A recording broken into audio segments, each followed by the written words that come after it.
ఓం శ్రీ గణేశాయ నమః. శ్రీ గణేశ పురాణం 73వ అధ్యాయము. చతుర్థి వ్రత మహాత్మ్యం. దేవేంద్రుడు ఆ తరువాతి కథాక్రమాన్ని సూరసేనుడితో ఇలా చెప్పసాగాడు. ఓ సూరసేన మహారాజా, అప్పుడు కార్యవీర్యుడు లోకగురువైన దత్తాత్రేయుడు ఉపదేశించిన రీతిలో నిరహారుడై కేవలం వాయువును మాత్రం భక్షిస్తూ నిశ్చలమైన మనస్సుతో తదేక దీక్షతో గజానను ధ్యానం చేస్తూ స్థానువులా నిలిచి తపస్సు వనరించాడు. ఆ ఘోరమైన తపస్సుకి అమిత ప్రసన్నుడైన గజాననుడు అతడు తపస్సు చేస్తున్న ప్రదేశానికి ఎదురుగా ఉన్న తటాకములో నుండి ఆవిర్భవించాడు. ఎర్రటి పగడపు వర్ణములో ప్రత్యక్షమైన ఆ భక్తాభిష్టప్రదుడైన కరివదనుడు మేఘ గంభీర స్వరముతో ఇలా పలికాడు.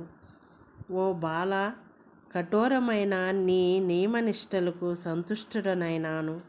ఘోరమైన క్రూర మృగాలు విచ్చలవిడిగా చరించే ఈ ఘోరారణ్యంలో 12 సంవత్సరాల కాలం అఖండమైన తపోనిష్టను పూని నన్ను అనన్య భక్తితో ధ్యానించావు కనుక సంతుష్టుడనై నీకు వరములివ్వదలిచి వచ్చాను.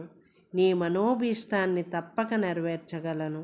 నీ మనోవాంఛితాన్ని కోరుకో. ఈ మాటలకు గాఢమైన ధ్యాన సమాధిలో నిష్ఠుడై ఉన్న కార్తవీర్యుడు దేహభావాన్ని పొంది గజాననుని చరణకమలాలకు సాష్టాంగ వందనం ఆచరించి సిద్ధ సాధ్య దేవతాగణాలు తమ తమ దివ్య విమానాలలోంచి వినుచుండగా ఇలా పలికాడు. ఓ దేవా, మంగళప్రదములైన నీ పాదపద్మములయందు నిగూఢమైన భక్తిని నాకు అనుగ్రహించు. నాకింకే ఇతర కోరిక లేదు. అయినప్పటికీ నీ ఆదేశం మేరకు నా తల్లిదండ్రుల సంతోషం కోసం ఒకటి కోరదలిచాను. అదేమిటంటే సర్వులకు ఆహ్లాదం కలిగించేటటువంటి దేహ సౌందర్యాన్ని నాకు అనుగ్రహించు అని వేడుకొనగా గజాననుడు తన మాయా విభవము చేత సూక్ష్మ రూపాన్ని దాల్చి కార్తవీర్యుని ఉదరంలో ప్రవేశించాడు. ఏ క్షణాన్నైతే విఘ్నేశ్వరుడు కార్తవీర్యుని శరీరంలోకి ప్రవేశించాడో అప్పుడే ఆ బాలకుడు దివ్య దేహాన్ని దాల్చాడు. అతనికి 1000 బాహువులు సంప్రాప్తమైనాయి. చక్కటి పాదద్వయం కూడా అమరింది. పర్వతాకారుడై నిలిచిన ఆ కార్తవీర్యుని పైన దేవతలు దేవఋషులు పుష్పవర్షాన్ని కురిపించారు. గంధర్వులు తమ అద్భుత గానంతోనూ అప్సరసలు తమ మంజుల నాట్యంతోనూ గజాననుని కార్తవీర్యుణ్ణి అలరించారు. సహస్ర బాహువులతో అనంతమైన బల సమన్వితుడైన కార్తవీర్యుడు దిక్కులన్నీ పిక్కటిల్లేలా సింహగర్జనం చేశాడు. ఆ ధ్వనికి సమస్త దేశాల రాజులు భీతి చెంది గడగడా వణికారు. ఒక్కసారిగా 500 బాణాలకు యుద్ధభూమిలో సంధించి 500 బాణాలను యుద్ధభూమిలో సంధించి చేసింది. వదలగల సామర్థ్యం అతన్ని శత్రు దుర్భేద్యుడిగా అపరాజితుడిగా. అప్పుడు బ్రహ్మాది దేవతలు తమ దివ్య విమానాల నుంచి దిగి, ఓయి, కేవలం నిన్ను స్మరించినంత మాత్రాన్నే దేవతలకు నష్టం వస్తూ ప్రాప్తి కలుగుతుంది. సర్వలోకాలలోని ప్రజల హృదయాలలో గల బాధను తొలగించగల సామర్థ్యం నీకు సంప్రాప్తిస్తుంది. ఈ కల్పాంతం వరకు 3 లోకాలలోనూ చిరకీర్తివై వర్ధిల్లగలవు.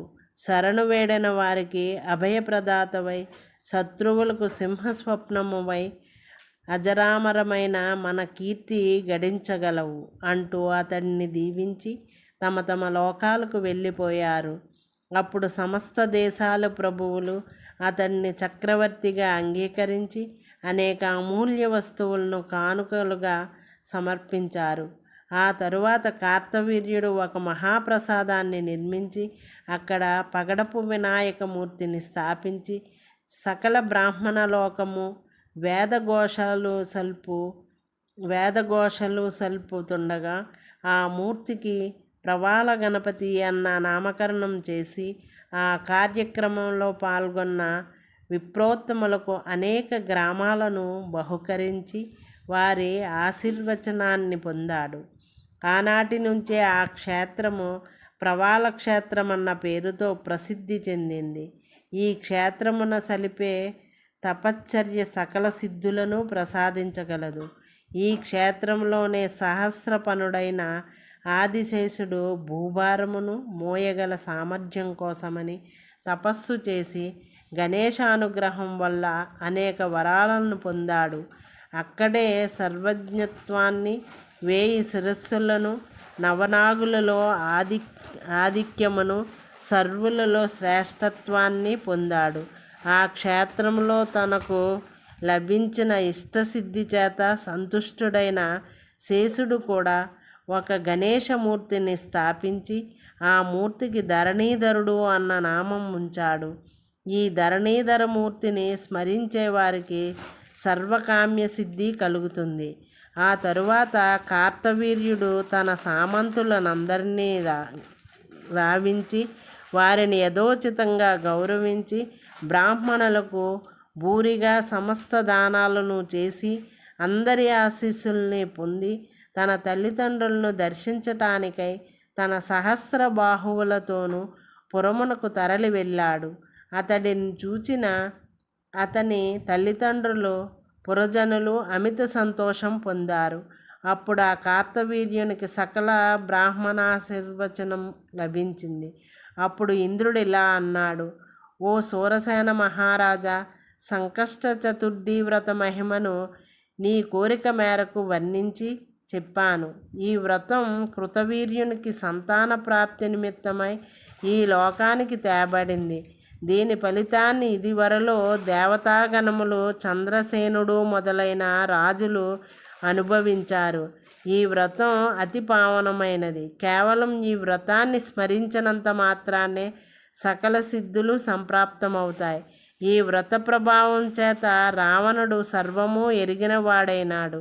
ఈ వ్రతం యొక్క ప్రభావం చేతనే పాండవులు తాము కోల్పోయిన రాజ్యాన్ని తిరిగి పొందారు. ఇది శ్రీ గణేశ పురాణం ఉపాసనాఖండంలోని చతుర్థి వ్రత మహత్యం అనే 73వ అధ్యాయం సంపూర్ణం. ఓం శ్రీ గణేశాయ నమః.